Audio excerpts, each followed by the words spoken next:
Arratsaldeon, muy buenas tardes, bienvenidos y bienvenidas a las tardes de Tele7.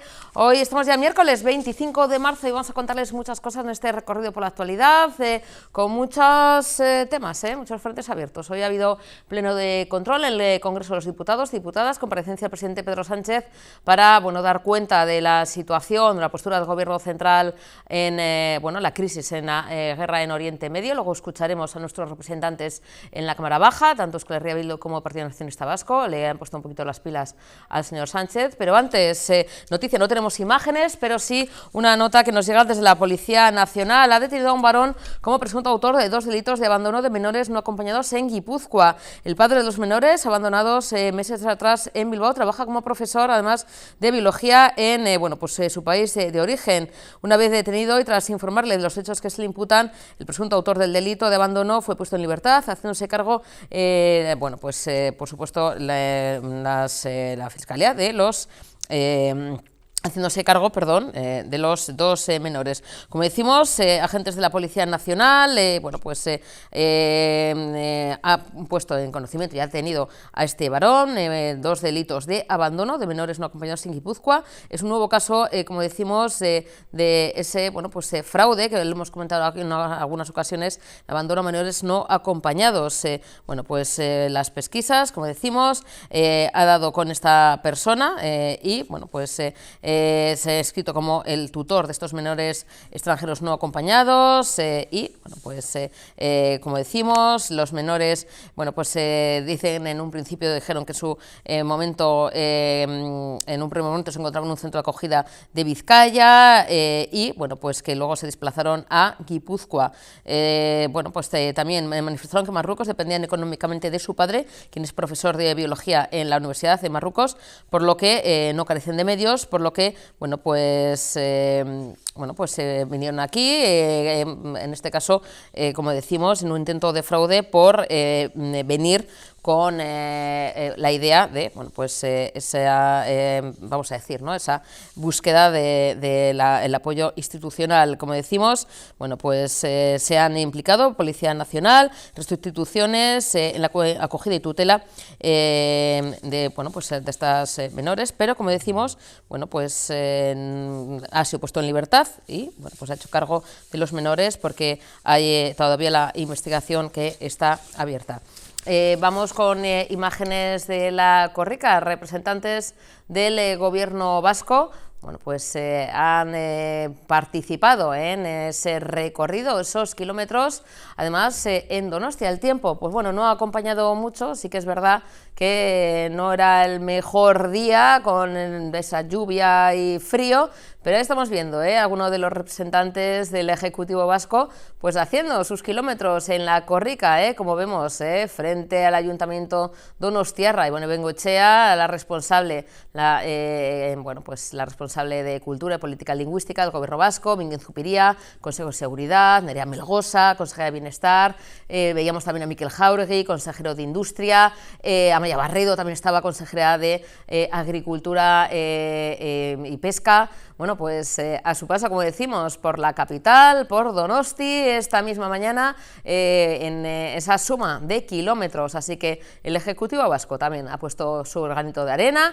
Los principales, algunos de los consejeros, han dejado ver con ese espíritu deportivo, claro que sí, calzándose sus zapatillas y recorriendo kilómetros en la Korrika, que por cierto, como ya lo han comentado las compis de informativos, mañana estará por la margen izquierda, así que nada, les daremos buena cuenta de ello, pero esta misma mañana, como decimos, hay los principales, algunos de los consejeros, los que han podido, estaban dando su apoyo y corriendo en la Korrika. Y más asuntos, pleno de control en el Congreso de los Diputados. Vamos a escuchar a la diputada de Euskal Herria Bildu, Merche Izpurua, insiste a Sánchez que pida la salida del Estado español de la OTAN frente a Trump.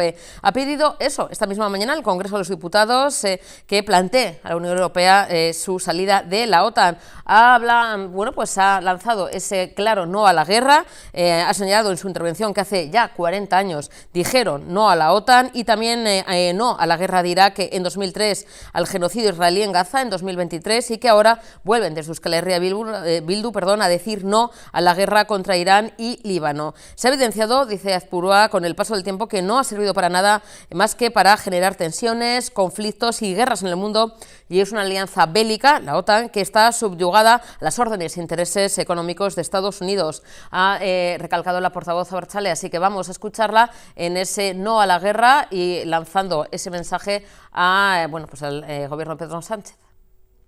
Dejando clara la posición contraria de Euskal Herria Bildu a esta guerra. Una posición de país que compartimos con la sociedad vasca y que se ha mantenido durante décadas.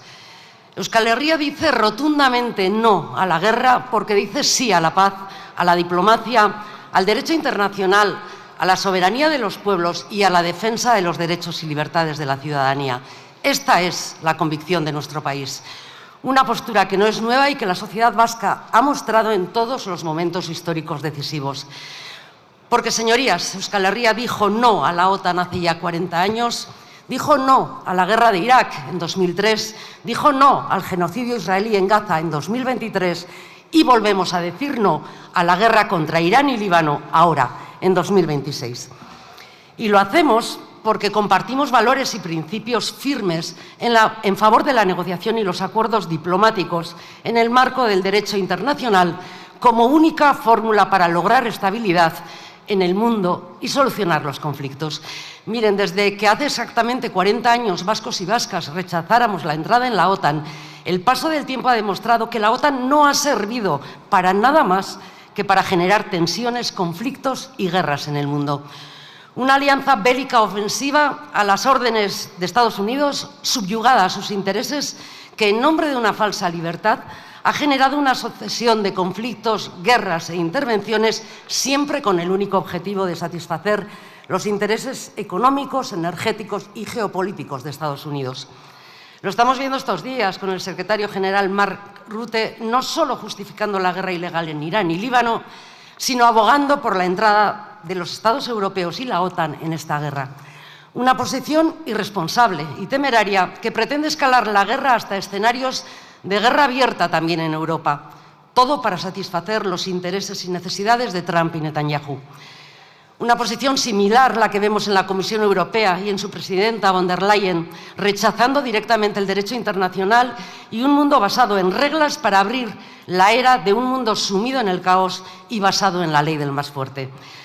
Como ya hicieron con el genocidio israelí en Gaza, la Unión Europea vuelve a demostrar la hipocresía y la doble vara de medir en función de los actores involucrados en los diferentes conflictos de los últimos años. Muy duros con Rusia y la guerra en Ucrania, pero totalmente permisivos, cuando no sumisos, con las ilegalidades y crímenes cometidos por Israel y Estados Unidos. Señor Sánchez, ustedes apoyaron y apoyan esta Comisión Europea y una presidenta que aboga por acabar con la legalidad internacional. Apoyan también a la OTAN y a su secretario general, que pretende arrastrar a toda Europa a esta guerra ilegal. Quizá sea la hora de alzar la voz y decir claramente que ninguno de estos dirigentes está a la altura de la responsabilidad y capacidad que este momento histórico exige. El tiempo le ha dado la razón, ya que hoy prácticamente todos los Estados europeos han tomado, con mayor o menor claridad, una posición contraria a esta guerra. Incluso los actores de la ultraderecha europea lo han hecho, dejando una vez más a las derechas extremas españolas de Partido Popular y Vox como los únicos partidos de toda Europa que siguen dispuestos a vender su propio país para obedecer al trumpismo y al régimen israelí. Por eso, señor Sánchez, quizás sea el momento de que sea el primero en plantear la salida de la OTAN y abrir un debate profundo sobre la autonomía estratégica europea como apuesta de futuro. Mire, hemos visto justificar un genocidio contra el pueblo palestino en Gaza, retransmitido al mundo entero con absoluta impunidad. Y ahora vemos una guerra ilegal contra Irán y Líbano sin causa ni justificación, con desastrosas consecuencias humanas y sociales y también con absoluta impunidad. Y Trump y Netanyahu ni siquiera necesitan justificar nada porque han creído y se les ha dejado creer también desde Europa que el mundo les pertenece y pueden hacer lo que quieran con él. Esta es la transición del neoliberalismo al fascismo y el populismo imperialista que se está produciendo, y sería un error histórico no hacer frente a estas nuevas amenazas. La gran falacia de las guerras por la libertad ya no engaña a prácticamente nadie en el mundo. Hoy prácticamente todas las sociedades señalan a Estados Unidos e Israel como las amenazas reales para su presente y futuro y como los verdaderos enemigos de la paz y la estabilidad en el mundo. Hoy el imperio estadounidense y el Estado genocida israelí están más solos y aislados que nunca. Porque, señorías, obviamente ni nosotros ni ninguna fuerza democrática justifica el régimen iraní y los recortes de derechos y libertades a las que condenan a su propia gente. Pero estar en contra de ese régimen no nos va a hacer justificar ni apoyar una guerra ilegal contra el pueblo iraní que no hará sino generar más sufrimiento a su población. Esta guerra ni logrará un cambio de régimen, ni logrará el respeto a los derechos y libertades de sus ciudadanas. Esta guerra es un error histórico que ha incendiado todo Oriente Medio, ha generado miles y miles de víctimas y ha hundido el bienestar y protección social de todas las sociedades del mundo. ¿Cuál es su justificación, entonces? Ni siquiera los que la han iniciado lo saben. Ni saben por qué han comenzado la guerra, ni saben cómo terminarla. Pero aquí tenemos a las señorías del PP y Vox justificando todo ello y dispuestos a vender su propio país y su propia ciudadanía para satisfacer los deseos de un mandatario extranjero como Trump. Señor Sánchez, valoramos positivamente cuando reconoció al Estado palestino y se posicionó contra el genocidio. Y también lo hacemos ahora, lo valoramos positivamente con su oposición firme ante esta guerra. Nos encontramos en un momento en que el derecho internacional ha dejado de ser una base compartida y respetada y el balance de poder y la lucha por la hegemonía mundial entre grandes actores se está reconfigurando por medio de la fuerza, por medio de la amenaza y el sometimiento. Y las guerras, como siempre, las pagan los pueblos. Lleva siendo así toda la historia de la humanidad y esta vez no será una excepción. El pueblo iraní y el libanés sufrirán sus consecuencias más duras, pero las consecuencias sociales y económicas se han extendido ya a nuestros pueblos y sociedades.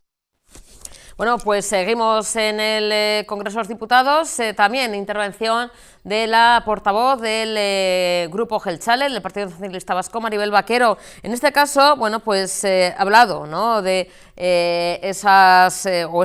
mejor dicho, ¿no?, ha reprochado a Sánchez que no cuela usar la guerra en Irán para aplazar los presupuestos, porque darían estabilidad. Recordemos el tema de los presupuestos, que es algo que también están reclamando los diferentes grupos políticos, ¿no?, de aprobar ya de una vez los presupuestos para poder dar esa estabilidad y poder avanzar como país. Habla de que se necesita que el Gobierno nos diga cómo va a implementar además las medidas anticrisis, dice la propia portavoz Vaquero, sin incumplir las reglas de gasto y sin presupuestos. También habla la propia portavoz del Partido Nacionalista Vasco de defender la necesidad de contar con normas internacionales compartidas, basadas en principios, de tejer alianzas con quienes comparten principios democráticos, subrayando que esto solo será posible en el marco de una Europa fuerte y unida en los ámbitos económico, social y de seguridad para no ser avasallados por los matones mundiales de turno. El riesgo de deslocalización y de pérdida de competitividad al que se encuentran expuestos determinados sectores industriales es real, como el sector del acero, tema que debatimos ayer en una proposición no de ley propuesta por nuestro grupo.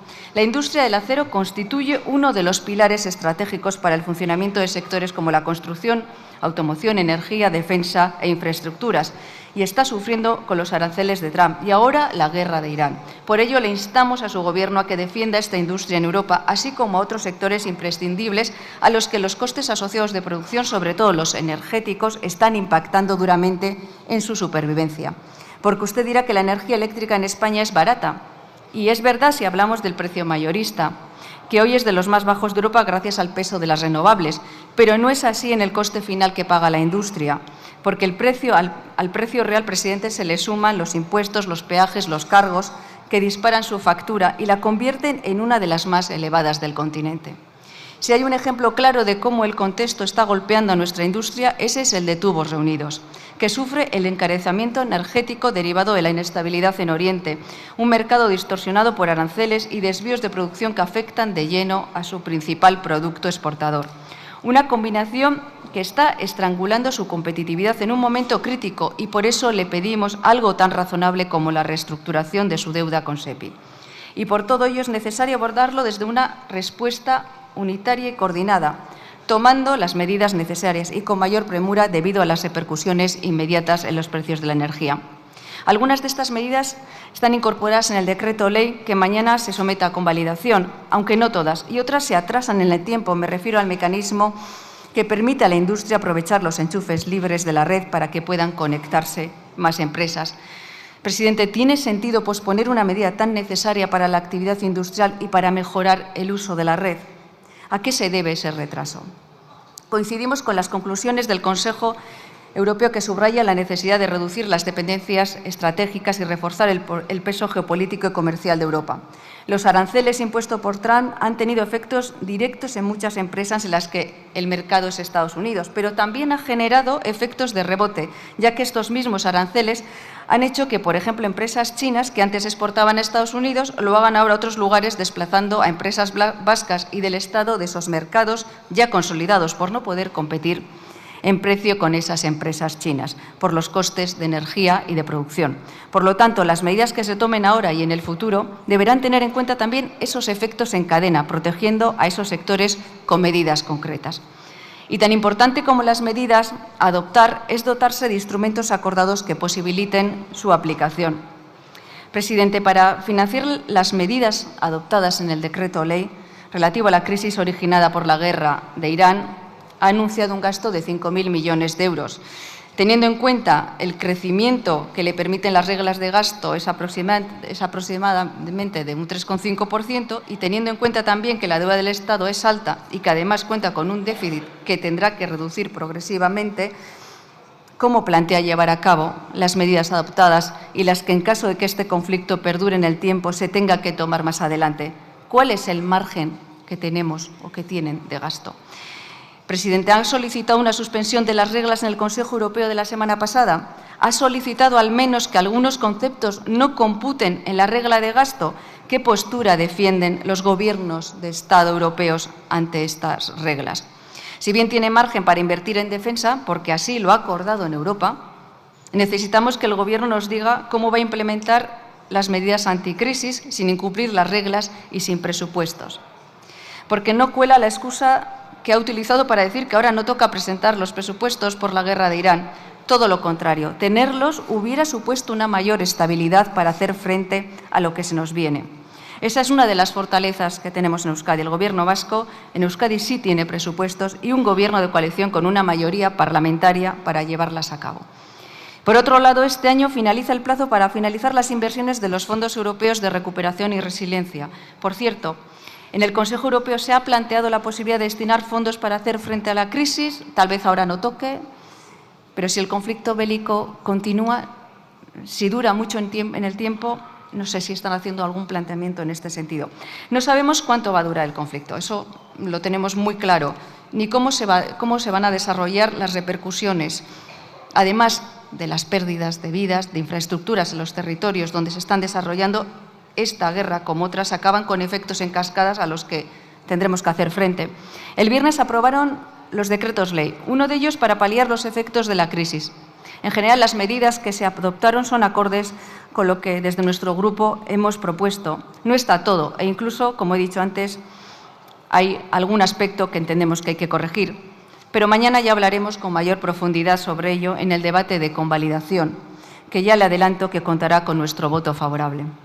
Porque resulta necesario adoptar medidas destinadas a proteger a consumidores, autónomos y empresas y a reforzar la competitividad de la economía y garantizar el sistema energético frente a la crisis internacional.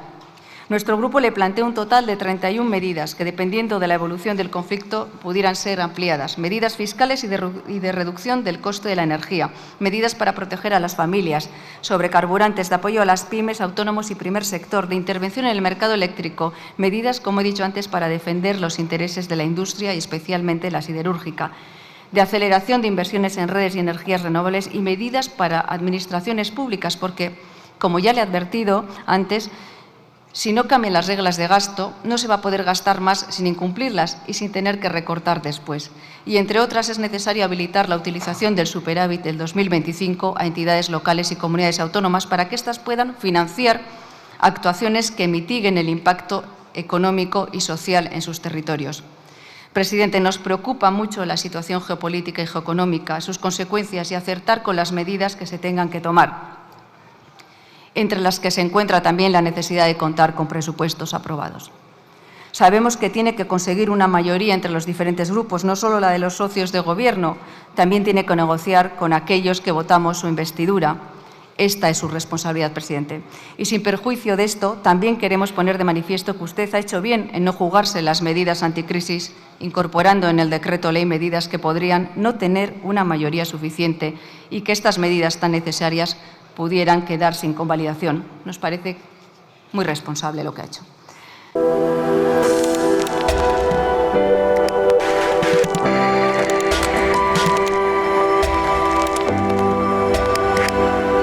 Espacio subvencionado por el Departamento de Cultura y Política Lingüística. Bueno, en un contexto actual marcado por el envejecimiento de la población, la brecha digital y la creciente exposición de nuestros mayores a la desinformación, incluidos además, especialmente en entornos rurales, entre los senior, pues surge un proyecto a nivel europeo, un proyecto colaborativo que le vamos a explicar, le van a explicar una de las entidades que han iniciado, como decimos, esta propuesta para hablar de alfabetización mediática, de hablar de esa desinformación, de cómo combatirla, por parte de nuestros mayores, ayudarles, ¿no?, a superar esa brecha digital, el tema de desinformación y sobre todo también centrado en algo que a veces quizá no nos paramos a pensar o no tratamos de la manera que se tiene que tratar, que es también cómo se vive esta desinformación en los entornos rurales. Damos la bienvenida. Al otro lado tenemos a Belén Martínez, ella es responsable de formación e incidencia de HelpAge. Belén, buenas tardes, bienvenida. Hola, buenas tardes, ¿qué tal estáis?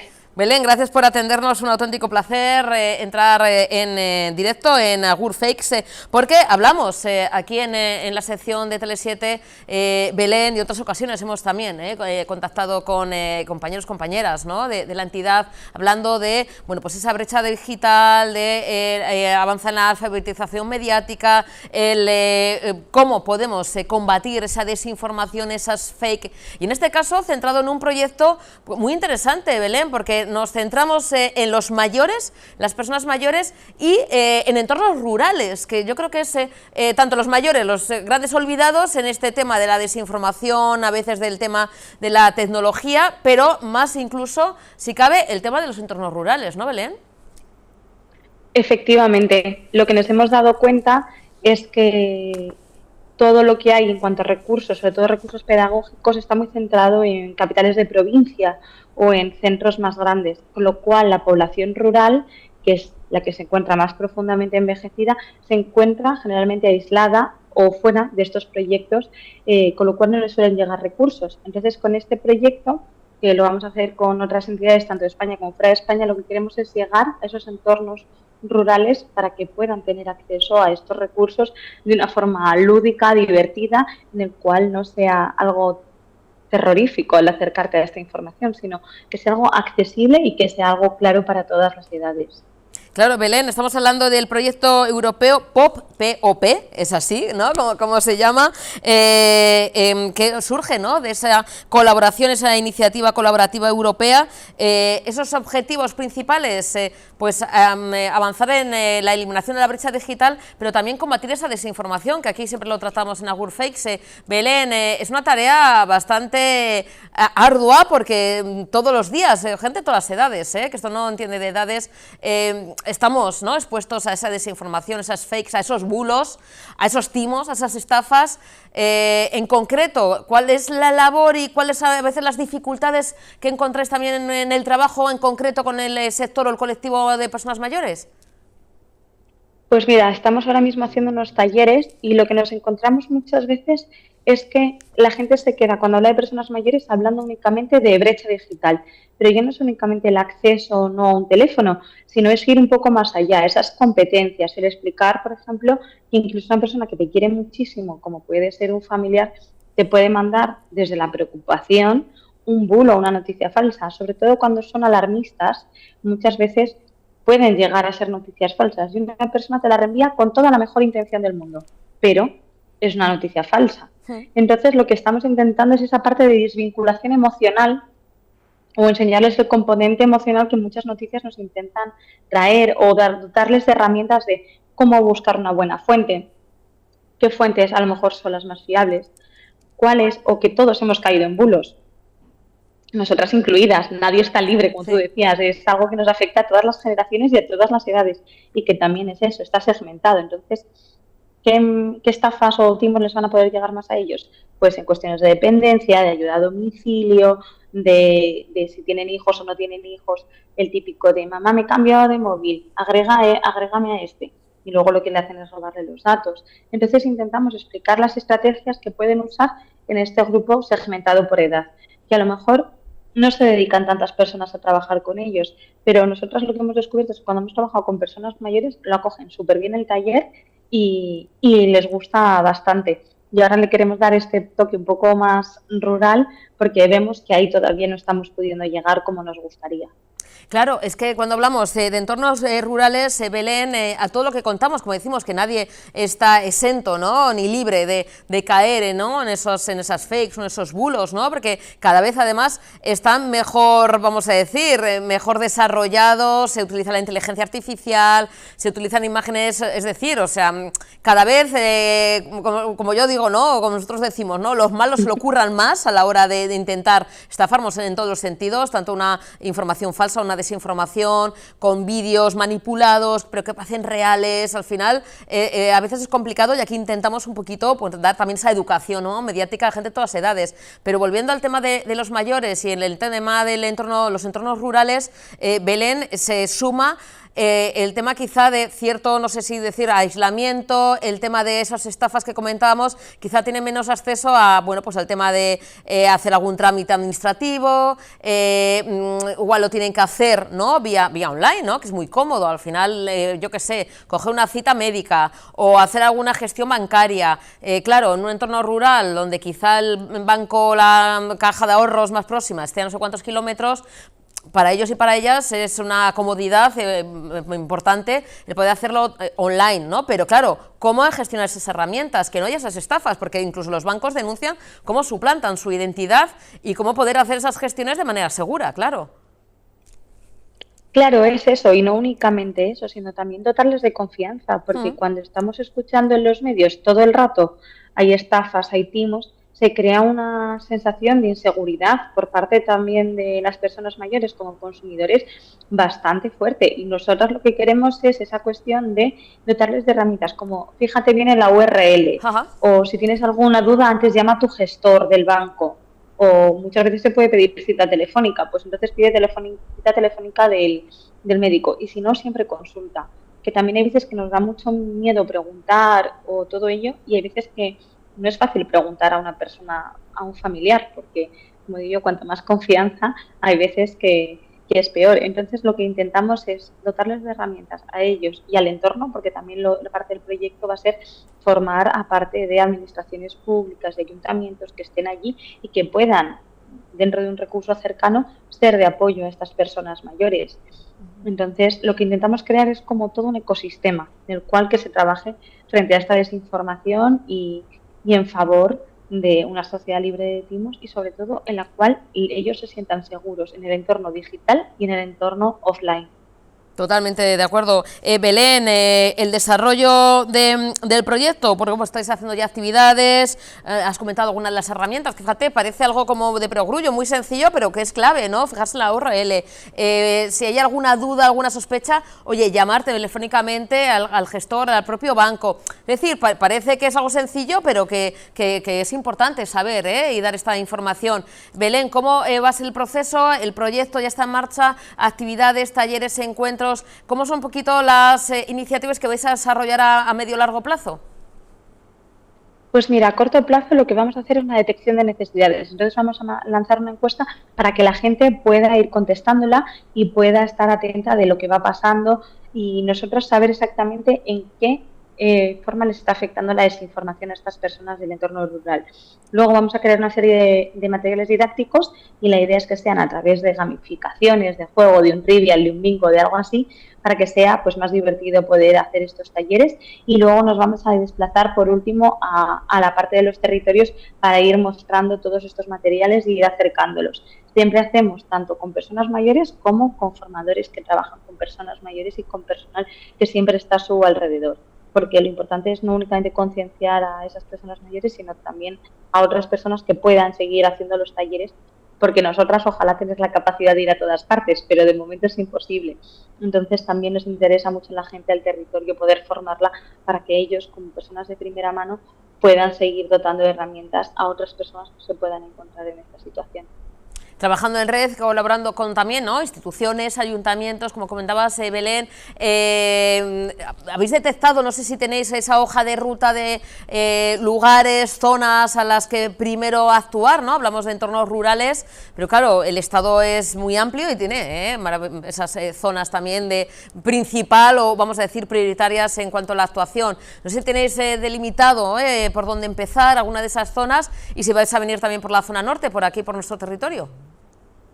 Pues intentamos ir a todas partes, la verdad. O intentamos tener, como digo yo, un poco de norte, un poco de centro, un poco de sur, un poco de este y un poco de oeste. Pero es cierto que todavía no tenemos las zonas, las tenemos que hablar con el consorcio porque, como te he dicho, no somos únicamente en España, somos también en Italia, en Alemania y en Croacia. El proyecto se va a llevar a cabo. Entonces tenemos que ver un poco qué retos podemos enfrentarnos o qué zonas creemos que va a poder ser más accesible. Y eso también va a depender de las administraciones y con qué administración podamos acercarnos más a ella y pueda acoger de mejor forma el proyecto. Como te he dicho, nosotros con otros proyectos de desinformación hemos ido a zona norte, a País Vasco, y la verdad es que siempre se ha recibido muy bien el proyecto y la verdad es que con mucha ilusión. Y eso también a nosotras nos motiva para seguir trabajando en esto.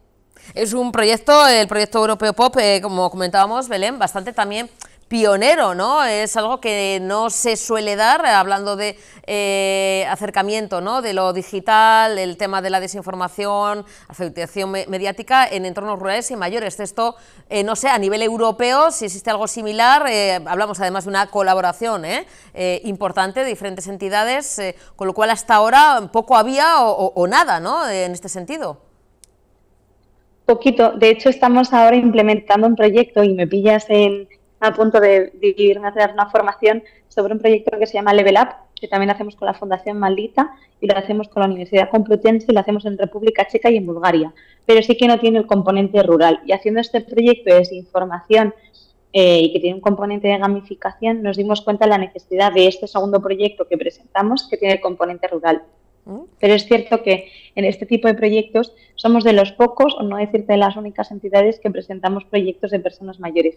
Casi todo lo de desinformación está más centrado en personas jóvenes, que también es súper importante y hay que educar a todas las edades en relación a desinformación, pero es cierto que no suele haber tantos proyectos centrados en personas mayores.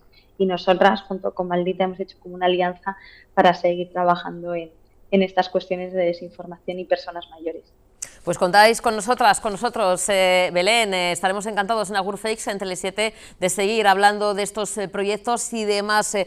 Por supuesto, estaremos muy pendientes, cualquier novedad, en cualquier momento volvemos a charlar, volvemos a hablar, y enhorabuena, de verdad, felicidades por esta iniciativa. Un beso enorme, Belén.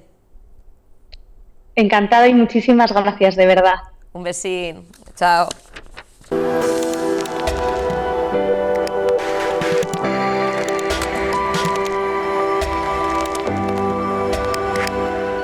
Espacio subvencionado por el Departamento de Cultura y Política Lingüística. Bueno, y ayer por la tarde se entregaban por parte del Lehendakari Manuel Pradales y la directora de Emakunde, Miren Legarreta, el premio Emakunde en la igualdad a la politóloga, investigadora y divulgadora gasteiztarra Mentxu Ramilo por su aportación al conocimiento libre y al empoderamiento de las mujeres en la cultura digital. En su discurso, el propio Lehendakari Pradales ha ensalzado la labor de la premiada por reducir la brecha existente entre mujeres y hombres en el ámbito digital y por promover la visibilidad de las mujeres en una sociedad en la que la tecnología tiene un enorme impacto en nuestras vidas y especialmente en el día a día de las y los jóvenes. También la propia directora de Emakunde ha puesto en valor el trabajo realizado por Mentxu Ramilo a favor de la visibilización de las mujeres a través del proyecto colaborativo Wiki Emakumeok, y lo ha hecho extensible a todas las mujeres que impulsan esta iniciativa. A través de este proyecto, afirma, ha nutrido la Wikipedia de mujeres referenciales, de mujeres editoras, así como de contenidos con perspectiva feminista. Mujeres, a pesar de la imprescindible aportación que han hecho siempre en la historia de la humanidad y que siguen haciendo, habéis estado muy poco representadas en todas las épocas de la historia. Y como sociedad tenemos una gran deuda con todas vosotras, con todas ellas en cuanto al reconocimiento de sus carreras, las aportaciones y los descubrimientos se refiere. Desde mi posición privilegiada, es mi obligación ayudar a que este mundo sea más justo y que todas las personas tengan las mismas oportunidades. No son mis palabras, aunque las hago mías hoy aquí. Esto es lo que dijo Jess Wade, investigadora en el Imperial College de Londres, y también, al igual que la premiada hoy, experta en redactar biografías de mujeres en Wikipedia. Gracias a vuestro trabajo, hoy sabemos mucho más que ayer. Gracias a vuestro trabajo, contribuís poco a poco a que se haga justicia ante esta realidad silenciada. Gracias a vuestro trabajo, la brecha de género en el mundo tecnológico, que es una realidad, se puede ir disminuyendo. Como es bien sabido, nos estamos jugando mucho en estos momentos como sociedad en la dimensión digital, mucho. Nos jugamos mucho teniendo en cuenta la proliferación de mensajes misóginos, contrarios a la igualdad, que tienen como público prioritario además a las y a los jóvenes. Sabemos que la llamada manosfera es una reacción orquestada, dirigida, financiada ante los avances de la igualdad y del feminismo, pero es una realidad ante la que no podemos cerrar los ojos y que debemos combatir diariamente. El premio Emakunde a Mentxu Ramilo es un ejemplo en positivo, un ejemplo de aprovechamiento del espacio digital para impulsar la igualdad, para fomentar el empoderamiento de las mujeres y para superar estereotipos sexistas. Gracias a personas como tú, Mentxu, es posible mirar al mundo digital como un lugar de oportunidad. Creo que tu aita y tu ama, que están aquí presentes, hoy tienen que estar muy orgullosos de ti. Es un ámbito, el del mundo digital, en el que, como dice el lema de la campaña de este pasado 8 de marzo, que desde Emakunde y con el resto de las instituciones vascas hemos promovido, demos espacio a la igualdad, también en el mundo digital. No puedo dejar de recordar a ese gran número de divulgadoras que trabajáis, supongo que estaréis muchas hoy por aquí, junto a Mentxu, en esta imprescindible labor de visibilizar las contribuciones de miles y miles de mujeres. Eskerrik asko denoi, bihotz bihotzez. Una de las principales razones por la que el jurado haya decidido otorgar el premio Emakunde a la igualdad a Mentxu Ramilo Araujo ha sido el trabajo que ha realizado a favor de la visibilización de las mujeres a través del proyecto colaborativo Wikiemakumeok. A través de este proyecto ha nutrido la Wikipedia de mujeres referenciales, de mujeres editoras, así como de contenidos con perspectiva feminista, y de este modo ha logrado reducir las brechas de género en la Wikipedia y rescatar la memoria colectiva y la genealogía de las mujeres, corrigiendo así su invisibilización en la cultura digital. El jurado también ha destacado su trabajo a favor de la alfabetización y el empoderamiento digital de las mujeres a través de su labor formativa para usar herramientas digitales y producir contenidos. Un impulso especialmente importante en un momento en el que necesitamos contenidos favorables a la igualdad en el ámbito digital, que hagan frente a los discursos reaccionarios y contrarios al feminismo que han proliferado en los últimos años. El jurado ha destacado también su labor investigadora en estudios feministas que han contribuido a que las instituciones diseñen políticas con perspectiva de género, como por ejemplo sus investigaciones sobre la participación política de las mujeres en los concejos alaveses, especialmente espacios muy particularmente masculinizados. Un trabajo investigador al que se une su labor de creación de redes entre mujeres. Y es que Mentxu Ramilo ha fomentado el trabajo colaborativo y en red con mujeres de distintos perfiles, a fin de que conecten para trabajar por la igualdad. De modo especial, ha trabajado en el ámbito rural, en el que el aislamiento de las mujeres es aún más notorio y ha conseguido visibilizar los aportes y saberes de las mujeres rurales. Mentxu es una gran divulgadora y sensibilizadora a favor de la igualdad. Es una gran creadora de redes y de contenidos igualitarios y por eso es merecedora del premio Emakunde. Zorionak, Mentxu, zure lanagatik, berdintasunaren alde egindako ekarpenagatik. Mila esker guztioi. Bueno, y esta misma mañana abría las puertas la 5ª edición de la exposición Móvil, una feria industrial con un carácter cada vez más internacional y referencial en toda Europa en materia de movilidad sostenible. Como decimos, el propio lehendakari Manuel Pradales, junto con la diputada general de Guipúzcoa, Eider Mendoza, ha dado el pistoletazo de salida a una cita en la que este año se dan, encuentran más de 100 empresas participantes que presentan en el recinto ferial de Guipúzcoa sus últimas innovaciones, avances tecnológicos y proyectos que marcan tendencia hacia la movilidad del futuro. El propio lehendakari Pradales llama al sector vasco de la movilidad sostenible a tener confianza, sus fortalezas ante el contexto actual. Como decimos, todo un referente en esta feria, en un contexto, de incertidumbre económica y energética como la actual. Esta exposición Móvil vuelve a poner de relieve, la nueva muestra de las capacidades industriales, tecnológicas e innovadoras del territorio de Euskadi en su conjunto, con una llamada a seguir avanzando en la transformación de la industria ligada a la movilidad de forma progresiva desde la colaboración entre empresas, instituciones y agentes económicos. Es muy complicado tener que navegar en un escenario así, pero creo que tenemos que tener la capacidad como país de sumar fuerzas y lo que estamos haciendo también con esta feria, de alguna manera, es todas las instituciones públicas con el sector privado, con los centros tecnológicos, con los centros de innovación, con los clústeres, etcétera, demostrar que en este país tenemos mimbres y que somos capaces de sumar fuerzas para asumir también entornos tan complicados como el que vivimos hoy.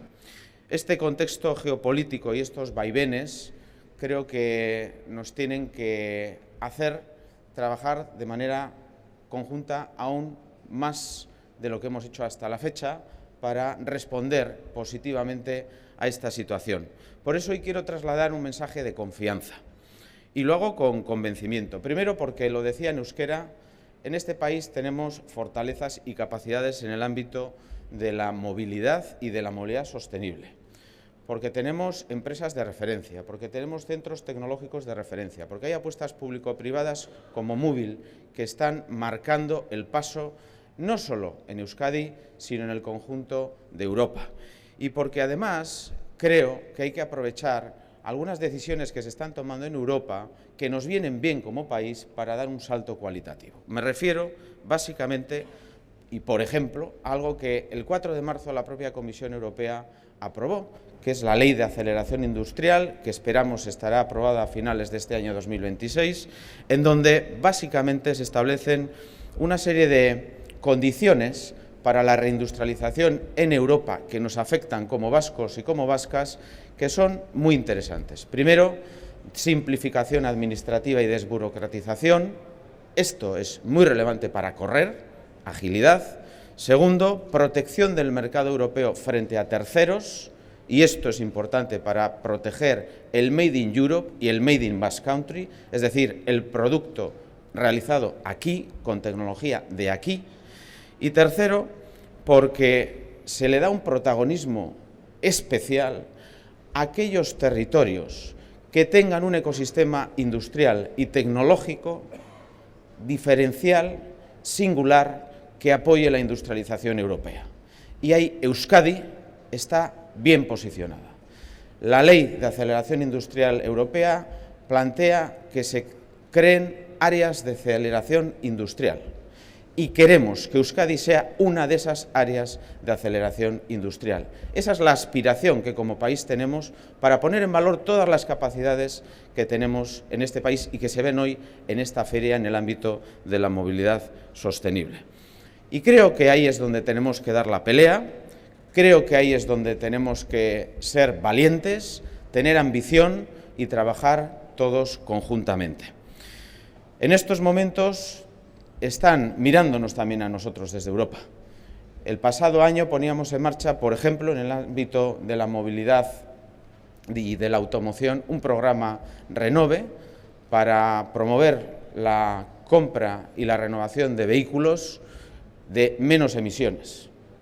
Este es un tema en el que nos están mirando en el Estado y nos están mirando en Europa. Tenemos capacidad de poner en la agenda también algunas propuestas vascas que ayuden al conjunto del continente. Pero bueno, desde la humildad del tamaño de lo que representa Euskadi, somos un país pequeño, también tenemos que aprender de quienes lo hacen bien y dar un paso adelante. Yo creo que hemos trazado bien cuál es nuestra dirección, Plan de Industria 2030. Es claro que le damos prioridad al ámbito de la movilidad en ese plan. Ahí están, dentro de los 5 grandes sectores, pues que haya al menos 2 que se han establecido como tractores que tienen que ver con la movilidad y con la movilidad sostenible. Ahí está, por ejemplo, todo lo relacionado con soluciones digitales avanzadas, movilidad conectada. Ahí está lo relacionado con combustibles renovables y almacenamiento, todo lo que tiene que ver con electrificación, movilidad eléctrica, etcétera, etcétera. Por lo tanto, sostenibilidad de la movilidad, y creo que ahí es donde vamos a jugar un papel decisivo. Bueno, y pisando como nadie una de las alfombras rojas más importantes de todo el territorio nacional e internacional, uno de los festivales, como decimos, de más renombre, el Festival de Cine de Málaga. Con solo 10 añitos, pues no se ha presentado muy bien, y es que presentaba, en esta primera vez en una alfombra roja, Un hijo, un drama, una auténtica película maravillosa y con un protagonista, como decimos, de peso, aunque tenga 10 añitos solamente. Ian Cortegoso. Ian, buenas tardes, arratsaldeon. Kaixo, Ian, gracias por atendernos. Bueno, Ian, antes de nada, ya han pasado unos días desde tu entrada triunfal en el Festival de Cine de Málaga, presentando tu primer estreno de la película Un hijo. Ian, ¿cómo lo recuerdas? ¿Había nervios? ¿Estabas nervioso? Ian, a ver si te podemos escuchar. Ian, ¿cómo comienza tu aventura en el cine? Y pues ya hacía anuncios ya hacía anuncios. Y pues quise hacer, probar más cosas, y pues me llamaron para el casting de Un hijo, y entonces pues fui y pues me cogieron. Bueno, pero antes, Ian, lo estábamos comentando, que antes he hecho la pregunta y no te escuchamos.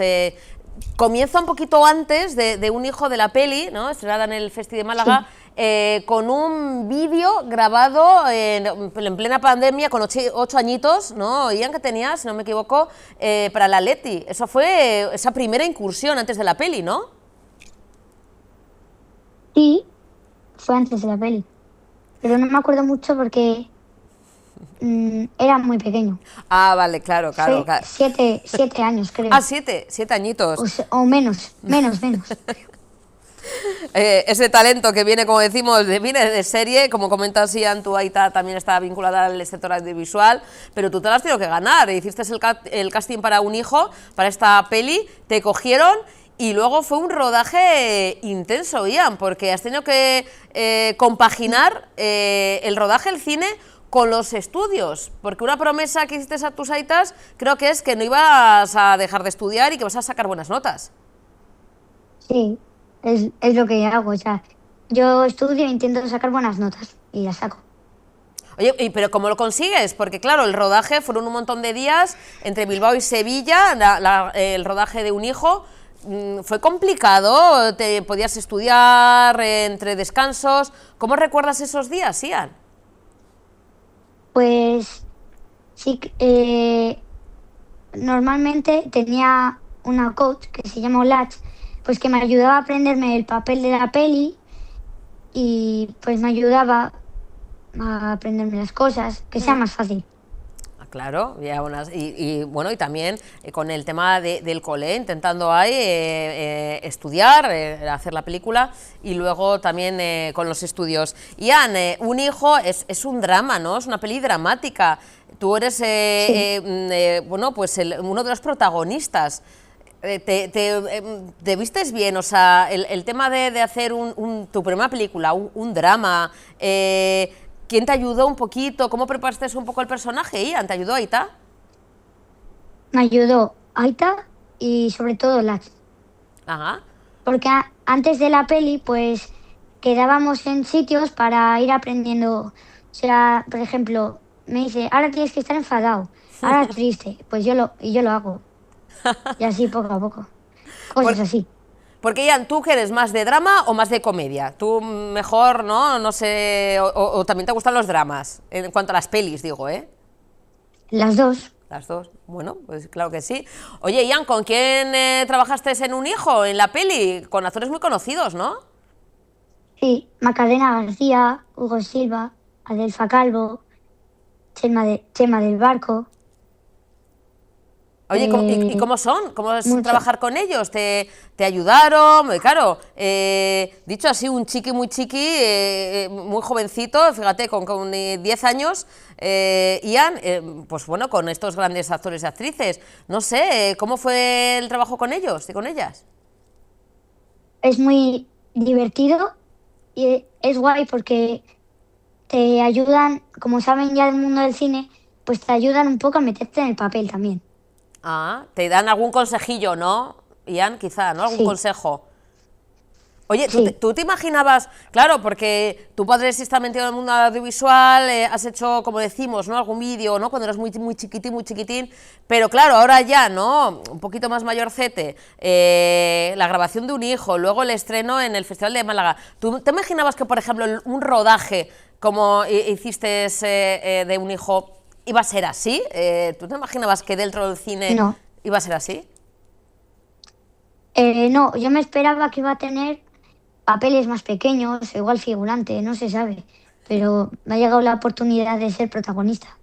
Toma ya, por la puerta grande, y eso lo has aprovechado. Ian, y no paras, porque tienes un montón de proyectos. Cuéntanos un poquito, adelántanos, porque tienes también alguna otra peli, incluso una serie, ¿no? Una serie que se va a estrenar también en breve. Cuéntanos esos proyectos. Pues he hecho 3 pelis y 2 series. De pelis, Un hijo, 3 de más, que también soy uno de los protagonistas, y Mi querida señorita, ahí tengo un papel pequeño. Y de series, Padre no hay más que uno la serie, y que también tenía un poquito, y Infelices para siempre, que ahí ya tenía 8 jornadas, creo. Madre mía, menuda agenda. Y próximamente, ¿verdad, Ian? Se van a estrenar. Ian, ¿qué prefieres? ¿Cine, series, televisión? ¿Te gustaría teatro? No sé qué tienes pensado. Todavía eres muy joven, tienes 10 añitos, pero ¿qué te gustaría en un futuro? ¿Seguir en el mundo del cine? ¿También televisión, teatro? En el mundo del cine. El cine, ¿no? Ahí como engancha. Ian, en algunas entrevistas con compañeros has comentado que también en un futuro te gustaría trabajar con Aita. ¿Es uno de tus sueños que el director sea tu Aita? Y sí, vamos a hacer una peli. Anda, ¿nos estás dando la exclusiva? Esto no lo sabía nadie, o sí, ya lo has comentado. ¿Esto lo has contado o es primicia para Tele7? Primicia. Muy bien, así me gusta, Ian. Eres nuestro chico favorito. Primicia, Ian, vas a trabajar con tu Aita, con Jon, en una peli, pero ¿cuándo la vais a rodar? ¿De qué va a ir? ¿Va a ser un drama, una comedia? Cuéntanos un poco, que ya sé que tu Aita estará diciendo no cuentes más, pero ya que te tenemos, Ian, vamos a aprovechar. ¿Cuándo la vais a rodar? ¿Cómo va a ser? ¿Drama, comedia, terror?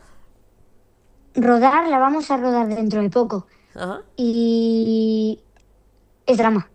Es drama. Oye, bueno, que los dramas que sí, que hay esa intensidad, la dificultad para un chiqui, un niño tan pequeño, meterse en un papel dramático. Ian, pero tú lo llevas de manera natural, así que, bueno, esa película que rodarás con tu aita, las localizaciones me imagino que por aquí nos irás contando más detalles, ¿no? Sí, sí. Oye, ¿cómo va a ser rodar con tu aita? Es la primera vez que vais a trabajar juntos, ¿no? Sí, yo creo que, a ver, las otras pelis también ha sido divertido, pero aquí va a ser como raro y divertido a la vez, porque, no sé, que mi padre sea el director me parece raro. Sí, ¿verdad? Claro, ahí vas a tener que escucharle y hacerle caso ya no como aita, Ya. no como padre, sino como director, ¿no? Porque claro, ya avanzando tu carrera como actor, tienes que hacer caso a lo que dicen los directores, ¿no, Ian?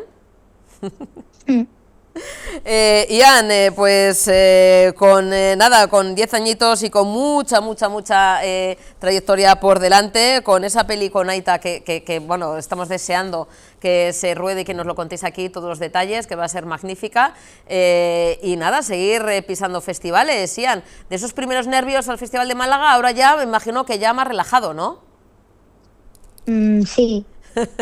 Oye, ahora que eres actor famoso, ¿se liga más con la fama? ¿Cómo que liga? O sea, Si ligas no más, entiendo. si ahora que eres muy conocido, No. que eres actor, no sé, si ligas más en el cole o no, o parecido. No. Igual, ¿no? Que antes también igual, ¿no? Tenías tus seguidoras y tus seguidores. Sí, eso sí. Ian, pues a seguir disfrutando, porque me imagino que en los rodajes se disfruta, a seguir con los estudios. Por cierto, en cuanto a estudios, no sé si tienes pensado, además de ser actor, los estudios, ¿quieres dedicarte a algo especial? O bueno, o terminar de estudiar y luego dedicarte de 100% al cine. Pues no sé, igual de mayor también quiero ser otra cosa aparte del cine. Todavía no lo he pensado. Tener un plan B, tener por si acaso otra cosita, ¿verdad? Por si acaso. Sí. Claro que sí. Ian, pues nada, a seguir firmando autógrafos. Ya nos contaréis más detalles. Tu aita que está por ahí, le mandamos un besito a John. Y tú, Ian, que espero que vengas dentro de poquito aquí en plató, nos conozcamos en persona. Enhorabuena por todos los proyectos. Oye, por esa templanza, porque... Oye, estás dando muchas entrevistas y esto también es un trabajo, esto también al final están entendiendo los medios de comunicación, pues a veces que uno, pues y tú lo has hecho maravillosamente bien, así que Ian, te mando un beso enorme, cariño. Agur. Un besito, agur. Maravilloso, ¿eh? Nuestro chico dorado, nuestro jovencísimo actor. Nos vamos a Bilbao, porque el Ayuntamiento de Bilbao ha presentado esta mañana la adjudicación de la concesión del restaurante Antón de Archanda, en cuya rehabilitación y puesta a punto se van a invertir más de 1,5 millones de euros. El proyecto adjudicatario de la UT Fangaloca combina oferta hostelera, terraza mirador y una programación estable de actividades deportivas, culturales y familiares. El proyecto hostelero se inspira en una reinterpretación contemporánea del concepto tradicional de cervecera, una propuesta complementaria y diferencial al resto de establecimientos abiertos hoy en día en Archanda. Como decimos, la concesión además autorizará la explotación del edificio durante 30 años por un canon actual de más de 17.000 euros. Lo ha presentado esta misma mañana en rueda de prensa el propio concejal Asier Abaunza. Venimos a presentar un proyecto ilusionante, la verdad, un gran proyecto para Bilbao. Como sabéis, dentro del plan de dinamización de Archanda contemplábamos distintos proyectos e iniciativas que buscaban revitalizar el entorno de Archanda y volver a poner Archanda como referente para la ciudadanía de Bilbao desde un punto de vista de un espacio de naturaleza, de ocio, de tiempo libre, de estancia familiar y también de gastronomía, ¿no? En el pasado Archanda era un referente gastronómico que durante los años finales de los 80, principios de los 90 se fue apagando. Y con este proyecto, con la nueva licitación del restaurante Antón, buscábamos revitalizar también esa oferta gastronómica, esa oferta de ocio, tanto deportivo como familiar, que buscábamos en todo este entorno de Archanda. Por recordar, se suma este proyecto a otras iniciativas que ya hemos desarrollado en el entorno de Archanda, como es la construcción del Parque del Encuentro, con esa nueva zona infantil de juego bastante cercana al espacio que va a ocupar este nuevo proyecto, la recuperación del Parque de la Huella y del Mirador de Archanda, la construcción del paseo de toda la cornisa de Archanda desde Santo Domingo hasta Elorrieta, la construcción de esas pasarelas de madera que permiten prolongar el paseo desde Archanda hasta la ría de forma accesible, la licitación que ya tenemos también realizada del Parque de Aventuras en la zona de Pique y ahora, como comentábamos, este nuevo proyecto para el entorno del restaurante Antón.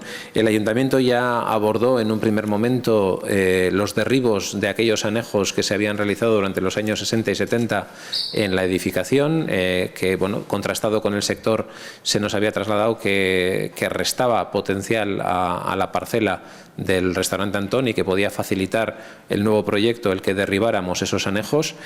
Así lo hicimos con carácter previo a la licitación y posteriormente, como saben todos ustedes, sacamos a concurso este espacio. Y hoy venimos a presentar ese proyecto. No voy a destripar mucho, voy a dejarle a Pablo que presente él lo que es el núcleo de su proyecto, de su iniciativa.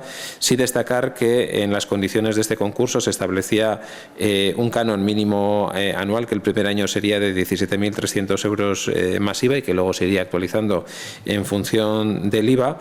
Del incremento del IPC en cuanto a los plazos, que una vez adjudicado el contrato, el concesionario tiene un máximo de 4 meses para la redacción del proyecto constructivo y un plazo adicional de 12 meses para la ejecución del proyecto que se plantea ubicar en este entorno. Como digo, Pablo os explicará más el detalle, pero por parte del Ayuntamiento lo que queremos es agradecer a Fangaloca la apuesta que ha hecho por Bilbao, por esta iniciativa, una iniciativa ambiciosa, una iniciativa potente para Archanda, con una inversión estimada de 1,7 millones de euros en la rehabilitación de este edificio y que creemos que va a ser una pieza muy importante en todo lo que es la revitalización y dinamización de este entorno de Archanda, con una oferta de alta calidad, tanto gastronómica como de ocio y de tiempo libre. Es un proyecto que se presenta con una propuesta de valor clara, que es el estilo de vida, ¿vale?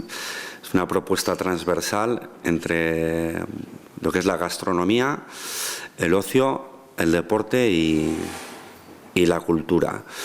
Una propuesta, consideramos que accesible, ¿vale? Buscando que la puedan disfrutar el mayor número de personas, de los vecinos de Bilbao, así como de sus habitantes. Y bueno, ya lo veis aquí en las imágenes, hemos buscado que el proyecto se mimetice con el entorno. Nos parecía importante también trabajar a nivel sinérgico, que es un compromiso que hemos adquirido con todos los agentes del entorno, ya sea con los clubes, con otras empresas, para potenciar lo que es la cornisa, el Parque de Archanda, desde una perspectiva global, como una propuesta de valor global, ¿vale? Y poco más que deciros. Ya veis el proyecto ahí. Va a estar basado en una propuesta gastronómica conceptualizada, lo que es en un tipo de cervecera. Intentaremos darle un plus a esa propuesta y lo combinaremos con una serie de actividades deportivas. Bueno, y tenemos al otro lado a Marta Jiménez Serrano. Marta, buenas tardes, bienvenida. Hola, buenas tardes, ¿qué tal? Bueno, Marta, presentando esta novela tan íntima, el libro más personal que has escrito, Oxígeno, precisamente cuando hubo un momento en tu vida que te quedaste sin él. Sí, totalmente. Cuento una intoxicación que tuve por monóxido de carbono en la que estuve a punto de morir y bueno, esa es la anécdota en realidad que sirve de base o de premisa para hablar de otros muchos temas en el libro. Hubo un momento, o vamos a decir, esa primera reflexión de decir, escribo el libro, cuando lo escribo me tomo mi tiempo porque no fue inmediato, ¿no, Marta? Imagino que tuvo que pasar quizá un tiempo hasta procesar todo lo que había pasado. Sí, en realidad fue las dos cosas al mismo tiempo. Por un lado, creo que siempre supe que lo iba a escribir. Desde que ocurrió se me venían a la cabeza escenas y reflexiones al respecto, pero por otro lado tuvo que pasar un proceso muy largo de colocar lo ocurrido y de entenderlo yo para poder realmente concluir el libro. Fíjate, Marta, de una experiencia, pues eso, cercana a la muerte, ¿no? Entre la vida y la muerte, que para ti pueden ser segundos, pero fue más tiempo el decir estoy aquí, pero luego de repente ¿qué ha pasado? Eso marca en la vida de una persona, el verbalizarlo, en contarlo, y además con otros temas que también encontramos en la novela, pues también es un ejemplo, yo creo que de ayuda, de liberación, no sé, ¿no? Si decirlo así. Sí, para mí tuvo algo de catártica la escritura del libro, y yo creo que lo que me pasó a mí, que efectivamente fue una experiencia cercana a la muerte, en mi caso detonó de manera muy concentrada preguntas o reflexiones por las que podemos pasar todos en algún momento de la vida, ¿no? Sea por la crisis de la mediana edad, porque se mueren nuestros progenitores, por enfermedades que tengamos a nuestro alrededor, ¿no? Pero todos llega un momento en que integramos un poco lo frágil que es la vida y tenemos que decidir cómo nos relacionamos con eso. Marta, además la protagonista eres tú, es decir, cuando decimos lo de no vamos a hacer spoiler, bueno, sabemos afortunadamente que hay un final feliz, porque tú lo cuentas en primera persona, eso era importante también, ¿no? No decir, bueno, lo sitúo en otro personaje, en tercera persona, sino hablarlo en primera persona y con tu propio nombre. Sí, la verdad es que al principio lo intenté en tercera persona con un personaje, pero me di cuenta de que no tenía mucho sentido, ¿no? Que era una experiencia verdaderamente tan pegada a lo que me había ocurrido a mí que tenía sentido un poco el narrador testigo y el narrador protagonista, ¿no? Que era yo. Eso tenía sus riesgos, como tú dices, porque la novela se hacía spoiler en sí misma, entonces, bueno, tuve que inventarme maneras de sostener ahí la intriga, pero creo que era el narrador que tenía sentido para este tipo de historia. Se hablan también de otros temas importantes, otros temas de calado universal, dicho así, Marta, además, ¿no? De esa, bueno, esa conexión, porque al final va unido vida-muerte, ¿no? Todos al final vamos a acabar en el mismo sitio, esperemos que dentro de muchos años o siglos, pero vamos a acabar en el mismo lugar. Pero también otros temas como son las relaciones familiares, relaciones de pareja, incluso la situación actual de crisis inmobiliaria, ¿no? De también el tema de los alquileres, es decir, son temas muy actuales que también tratas en el Oxígeno. Sí, esto que me ocurrió fue una negligencia de la que entonces era mi casera, ¿no? Y entonces al contar la historia se hace una denuncia bastante explícita del problema de los alquileres hoy, de la precariedad en la que vivimos, de los caseros a los que se les permite no responsabilizarse demasiado, y de ese retrato de la actualidad, bueno, se hace también alguna reflexión más universal sobre qué es un hogar, qué es pertenecer a un sitio y cómo podemos hoy construir un hogar en las condiciones de precariedad en las que estamos, ¿no? Y también ese hogar, pero más emocional, más sentimental. Hay un momento, a ver, no sé si decir de crisis, pero sí de dificultad, al final el superar, ¿no? La muerte, ¿no? En este caso con tu pareja, no sé si une o al contrario, o al final te planteas muchas cosas. No sé si esto ya es hacer spoiler, Marta, yo pregunto, porque claro, hay experiencias traumáticas que pueden unir a una pareja o al contrario, darte cuenta de decir, pues igual no es con la persona con la que quiero estar y tengo que empezar a vivir de otra manera, no sé, pregunto. Sí, o sea, yo creo que un mismo acontecimiento cada uno lo puede vivir de una manera y nos puede hacer sobre todo evolucionar de manera distinta, ¿no? Porque las consecuencias del incidente tampoco fueron inmediatas, pero creo que sí nos llevó a evolucionar por caminos diferentes. Se cuenta también con los amigos, ¿no? El libro al final retrata ese momento de los 30 en el que hay muchas cosas que están cambiando y muchas decisiones que ya son, bueno, de una vida adulta más irreversible, ¿no? Entonces, la narradora recuerda con extrañeza los inicios de la pareja, pero incluso también los amigos que tenía entonces, e incluso la vida que tenía entonces. Yo no había publicado todavía un libro cuando me pasó esto, y de algún modo recordar todo aquello era como recordar a otra Marta. Claro, incluso en el proceso, ¿no? de volver a recordar, ¿no? De escribir Oxígeno, Marta, que bueno, ha sido casi 5 añitos, si no me equivoco, ¿no? En el proceso de creación, ¿no? Vamos a decir, ¿no? De reconstrucción de tu historia. Llamas a emergencias, ¿no? Si no me equivoco, para preguntar cómo funciona, cómo fue, porque imagino que hay momentos que no recordarás nada. Claro, yo hay un momento que tengo totalmente en blanco y contacté al Suma 112, que fueron los que me atendieron y me salvaron la vida, y ellos me pusieron en contacto, de hecho, con el enfermero que me atendió, con Víctor, y le pude entrevistar y la verdad que fue, aparte de muy bonito, pues él me completó absolutamente lo que yo no recordaba, ¿no? Él tenía toda la pieza del puzzle que a mí me faltaba, porque yo hay un momento en que me desmayo y tengo un fundido a negro y no recuerdo nada.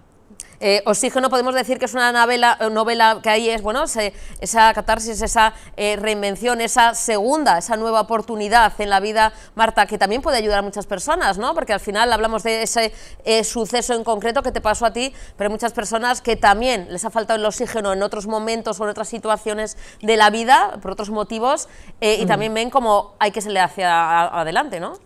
Sí, me están escribiendo muchos lectores, ¿no? A los que efectivamente en algún momento de la vida les ha faltado el oxígeno de manera real o metafórica y que se están viendo reflejados en, bueno, pues en la historia que cuenta el libro y sobre todo en algunas de las reflexiones o de las imágenes que aparecen en él. Pues Marta, un besito enorme, que nunca nos falte el oxígeno, por lo menos que tarde mucho en faltarnos, pero lo que nos quite el aliento, que sea la buena literatura. Un beso, de verdad. Muchísimas gracias. Un besito, gracias.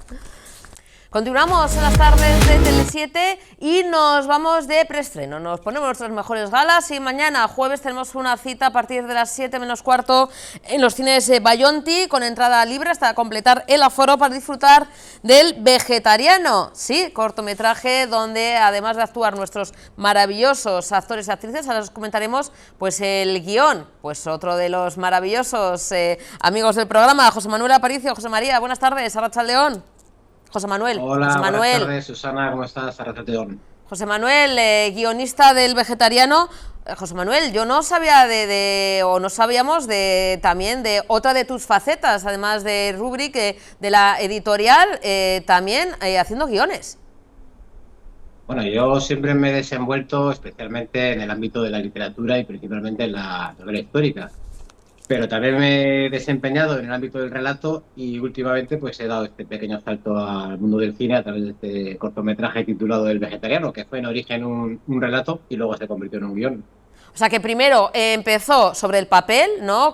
También como escritor, con tu editorial, y luego ha dado el salto, o va a dar el salto mañana en ese preestreno, la gran pantalla, ¿no? José Manuel, sí. Es muy diferente, es decir, claro, porque tiene que haber una adaptación, me refiero, ¿no? De escribir, ¿no? De cuando es una novela, o puede ser, ¿no? Un cuento, a luego llevarlo, vamos a decir, a la gran pantalla, hay un proceso. Claro, el desarrollo técnico de un relato y de un guión es completamente diferente. Ambos cuentan una historia, pero en el relato, digamos, se puede ampliar más información y a la hora de hecho, el relato original es más largo que la versión cinematográfica que vamos a ver mañana en el preestreno. Si hubiéramos desarrollado un guión ajustado al relato original, estaríamos hablando de un mediometraje y sería más o menos como media hora. La versión que vamos a ver mañana es un cortometraje y anda sobre los 15 minutos, así que ha habido que meter tijera, ajustar muchas cositas y bueno, mañana veremos el resultado. ¿Cómo se consigue eso? Porque yo a veces que intento meter tijera en todos los sentidos, pero yo tiendo mucho a alargarme. José Manuel, ¿cómo se consigue sintetizar cuando hablamos de un corto, ¿no? De unos 10, 15 minutos, como comentas? Claro, hay que sintetizar una historia, pero que a la vez se entienda. Es decir, tienes que contar en unos minutos una historia completa.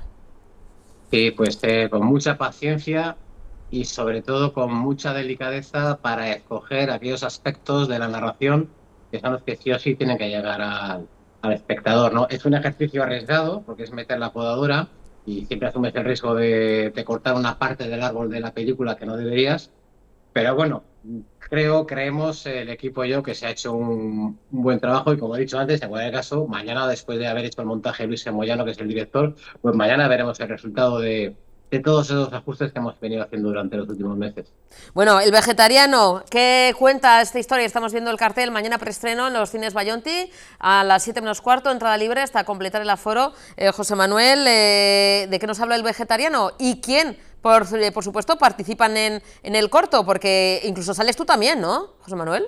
Sí, tenemos a Javier Alaiza, que creo que conoces perfectamente, Sí. como protagonista. Tenemos a Adrián Martín en un papel relevante también, a Marta Urcelay, que también la conoces, Débora Gil, Diego López, Maite López, Julio Rodríguez, bueno, una nómina de autores de actores muy interesante. Mañana vamos a verles en acción. Y bueno, ¿de qué va Vegetariano? A ver, en un cortometraje e incluso en un relato que era su versión original, no se debe ni se puede anticipar demasiado. Es mejor que la historia se muestre a sí misma desde el segundo número 1. Lo que te puedo decir es que se trata de llevar al personaje protagonista, que es el vegetariano, que es un vegetariano, a una situación extrema en relación al consumo de carne. Y hasta ahí no puedo decir nada. Entonces es un corto un poquito de denuncia de la, no sé, del consumo excesivo, ¿no?, abusivo a veces de carne, del tema de la sostenibilidad, no sé, puede ser un corto, entre comillas, denuncia también de lo que también, ¿no?, la industria a veces, ¿no?, bueno, pues de la carne y de ese consumo a veces excesivo hace nuestra salud o hace el medio ambiente, puede ser. No lo pretendí cuando lo creé inicialmente y tampoco lo he pretendido en la versión de guión. No se trata de juzgar a nada ni a nadie, o sea, no ha sido nunca el motivo que he tenido para escribirlo, sino construir una comedia surrealista, un poco absurda, un poco de humor negro, en base a esa situación extrema que es la que nos lleva a, si funciona bien, que yo pienso y espero que sí, que va a llevar al espectador a engancharse desde el primer momento hasta el final. Pero en ningún caso se ha pretendido juzgar nada, ni al movimiento vegetariano, ni al movimiento carnívoro, ni a ninguna clase de movimiento. Solo es divertimento, podríamos decir. Es una comedia, con lo cual, oye, nos va a venir muy bien esa tarde de jueves, mañana mismo echarnos unas risas, disfrutar con el corto. José Manuel, en cuanto al proceso también, ¿no?, de grabación, el corto está dirigido por Luis G. Moyano, como comentabas, pero tú has estado un poquito también implicado, porque además también actúas, ¿no? Tienes un papelito en el corto, pero ¿cómo es también esa dualidad de salir en el corto, estar pendiente, ¿no?, también con el director, para que el guión se mantenga fiel, ¿no?, a lo que tú también querías mostrar? ¿Esto cómo se consigue? ¿Cómo se dio el trabajo en equipo? Bueno, ha sido muy divertido, ¿no? Un rodaje es cierto que puede ser complicado o incluso cansado a veces, pero en general ha sido una experiencia muy divertida y en lo que a mí concierne, inicialmente no estaba previsto que yo saliera en el cortometraje, pero bueno, aparecen unos personajes que son unos, no quiero contar demasiado, bueno, son unos secuestradores y ya teníamos 2 secuestradores en nómina y bueno, faltaba un tercer secuestrador, ¿no? Y bueno, a mí se me ocurrió decirle a Luis que, oye, ¿qué te parece si este tercer secuestrador, que no tiene un papel especialmente relevante, qué te parece si lo hago yo, no? Y a él le pareció muy gracioso ese guiño de que el autor del relato y del guión aparecían en el corto y bueno, pues ahí me impliqué y bueno, pues tengo mis momentitos en el cortometraje. Mañana además yo no lo he visto, ¿no?, ni el resto del equipo lo ha visto. ¡Anda! Así que mañana veremos cómo quedo y cómo hemos quedado todos. Oye, qué nervios, mañana va a ser el gran día. El rodaje, ¿dónde se ha rodado, José Manuel? ¿Dónde han sido un poquito las localizaciones? Pues se ha rodado principalmente en Portugalete, también en Bilbao, más concretamente en Solocoeche, y se ha rodado también alguna escena en Castrullades. De ahí que, bueno, pues mañana es el preestreno en Portu, en los cines Bayonti. Contéis también con apoyo, además, por supuesto, de Rubrik, de la editorial, José Manuel, del Ayuntamiento de Portugalete, ¿no?, si no me equivoco. Sí, efectivamente, el Ayuntamiento de Portugalete ha patrocinado y puesto su apoyo a disposición de esta producción. También lo ha hecho la empresa Grupo Bujarcay, a ver si me acuerdo del nombre, aparte de nosotros, editorial Rubrik, y hay un nombre más, a ver si me acuerdo qué más contribuye. Cárnicas Baldi, que es una empresa que está en Ortuella y que también ha contribuido cediendo sus instalaciones. Y bueno, mañana los veremos en plena acción. El vegetariano mañana, jueves, 7 menos cuarto, hasta completar el aforo, entrada libre, gratuita en los cines Bayonti. José Manuel, este es el inicio de una bonita relación de amor, amistad con el cine, es decir, además de la literatura, además de como editor, además de como escritor, ¿vas a dar el salto al cine? Ahora con un corto, pero no sé si con un medio o un largometraje. ¿Quién sabe? ¿Puede ser? Pues muy buena pregunta. Yo siempre he tenido como espectador un idilio con el cine, como tantas personas, y siempre había notado un poco de fondo la llamada del cine, pero no acababa de arrancar yo, y ya con esta situación del vegetariano se ha despertado en mí una especie de, bueno, de neoamor con el cine, y sí, me gustaría que fuera el principio de una carrera en el mundo del cine. A su manera como guionista, pues ya veremos si eso es posible y hasta dónde puede ser. Pues ya que tengo yo conexión directa con el guionista, a ver si intercedes y en la próxima me das un papelito, José Manuel. Eso está hecho, está hecho. Mañana todos invitados, da un besito a todo el equipo, muchos nervios, pero seguramente vaya todo súper bien y lo disfrutaremos mañana en Portugalete. José Manuel, un beso enorme. Por cierto, antes de despedirnos, José Manuel, ¿dónde se va a poder ver? Mañana preestreno, pero luego ¿dónde lo vais a difundir? Mañana preestreno, y luego el objetivo que tiene Luis Moyano, el productor, es enviarlo a festivales a través de distribución tanto nacional como internacional. Y bueno, pues vamos a ver si funcionan festivales, y una vez pasado ese proceso de los festivales y de los premios, pues seguramente haya más posibilidades de verlo en otros lugares, pero bueno, es algo que no te puedo anticipar porque no lo conozco todavía al detalle. Poquito a poquito, que lo contaremos. José Manuel, un beso enorme, un musu, es que ricasco, un besito. Un besito. Otro para ti, agur, agur. Nos tenemos que despedir, mañana nos vemos con más temas. Virarte, agur.